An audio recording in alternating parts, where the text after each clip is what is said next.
Francis മാർപ്പാപ്പയുടെ pop mobile ഗസയിലെ കുഞ്ഞുങ്ങൾക്ക് ഹെൽത്ത് ക്ലിനിക്കാവും നടപ്പാക്കുന്നത് പോപ്പിന്റെ അന്ത്യാഭിലാഷം. പഹൽഗാമിൽ BJP-കാരുടെ ജീവൻ രക്ഷിച്ച നസകത്ത് അഹമ്മദ് ഷാക്ക് നന്ദി പറഞ്ഞ് ഛത്തീസ്ഗഡ് മുഖ്യമന്ത്രി.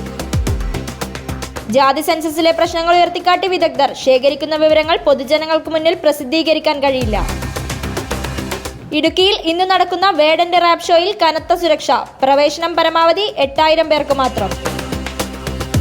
നീറ്റ് വ്യാജ ഹാൾ ടിക്കറ്റ് നിർമ്മിച്ചത് അക്ഷയ കേന്ദ്രത്തിൽ. കുറ്റം സമ്മതിച്ച് ജീവനക്കാരി ഗ്രീഷ്മ.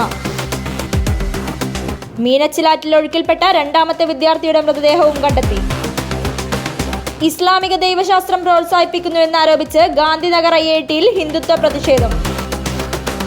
45 വർഷമായി ബംഗാളിൽ കഴിയുന്ന പാകിസ്ഥാനി വനിത അറസ്റ്റിൽ. നടപടി കേന്ദ്ര നിർദ്ദേശത്തിന്റെ അടിസ്ഥാനത്തിൽ.